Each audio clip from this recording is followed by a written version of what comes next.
Hello friends, অনেক দিন পর একটু বড় একটা ব্লগ করছি। তোমরা একটু ধৈর্য ধরে আমার ব্লগটা দেখো, আশা করি তোমাদের ভালো লাগবে। মার স্পেশাল দিনে মাকে নিয়ে একটু বেরিয়ে পড়েছিলাম। আনপ্ল্যান্ড ছিল, মানে কোথায় যাব কোনো ঠিক ছিল না, মাকেও বলিনি। অনেক দিন ধরেই ইচ্ছে ছিল এই জায়গাটায় আসবো বলে। চলো দেখাই তোমাদেরকেও আমরা কোন জায়গায় আসলাম। প্রথমেই বলে দিই, আমরা এসেছি উল্টোডাঙ্গায়।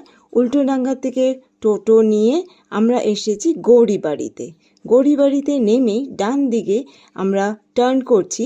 এখানে কোথায় যাচ্ছি সবই বলছি আস্তে আস্তে, একটু ধৈর্য ধরে দেখোই না। আমি এর আগে অনেকবার এসেছি, আর এবার মাকে নিয়ে এসেছি। এটা হলো কলকাতার সেই অসম্ভব সুন্দর একটা জৈন মন্দির। হয়তো তোমরা অনেকেই এই মন্দিরের ব্যাপারে জানোই না। এইটা হলো উত্তর কলকাতার পরেশনাথ জৈন মন্দির। অসম্ভব সুন্দর এই মন্দিরটা, সত্যি বলছি, তোমরা না আসলে বিশ্বাস করবে না।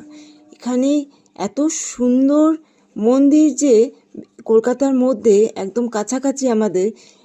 তোমরা একদিন প্ল্যান অবশ্যই করো, আমার ভিডিওটা যারা দেখছো অবশ্যই প্ল্যান করো এই ছুটির মধ্যে, ঠান্ডার ছুটির মধ্যে একটু ঘুরে আসার।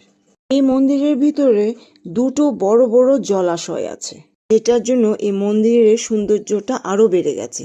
দেখো, একটা জলাশয়তে মা কি আনন্দ করছে। এখানে বড় বড় মাছ আছে, সাদা কালো, কি মাছ আমি বলতে পারছি না, কিন্তু মা খুব আনন্দ করছে, এখানে ডাকছে। দেখো, খুব আনন্দ, মার হাসিটাই বলে দিচ্ছে কি মা খুব খুশি হয়েছে এই জায়গাটায় আসতে পেরে। মার এই স্পেশাল দিনে আমিও একটু মাকে নিয়ে বেরোতে পেরে আমারও মনটা খুব ভালো লাগছে। এই মন্দিরটা কিন্তু 150 বছর পুরনো। রায় বিহারী দাস বাহাদুর নাম দিয়েছিল এই মন্দিরটার পরেশনাথ। শীতলনাথজির এই মন্দিরটা অসম্ভব সুন্দর। সম্পূর্ণ মন্দিরটা তৈরি হয়েছে হোয়াইট মার্বেল আর কালারফুল মিরর কাটিং দিয়ে। মন্দিরের ভেতরটা কিন্তু আমি তোমাদেরকে দেখাতে পারবো না, কেন কি ওখানে মোবাইল নিষেধ আছে। ওটার ভেতরে তো কাচের যা সুন্দর সুন্দর ডিজাইন করা আছে না, তোমরা না দেখলে তোমরা বুঝতে পারবে না আমার কথাতে।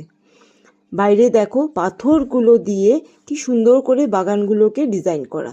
সত্যি বলছি, একবার আসার একদম চেষ্টা করো, কেন কি এটা এত সুন্দর হোয়াইট মার্বেল দিয়ে মন্দিরটা, তারপরে মিরর ওয়ার্ক করা, তারপরে যে বিশাল জলাশয় আছে, তারপরে সুন্দর যে কারুকার্যগুলো রয়েছে, বাগানটা যে এত সুন্দর।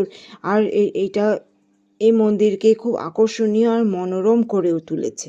এই ব্লগটা আমি এখানেই শেষ করছি, বাকিটা আমি নেক্সট ব্লগে শেয়ার করছি। টাটা।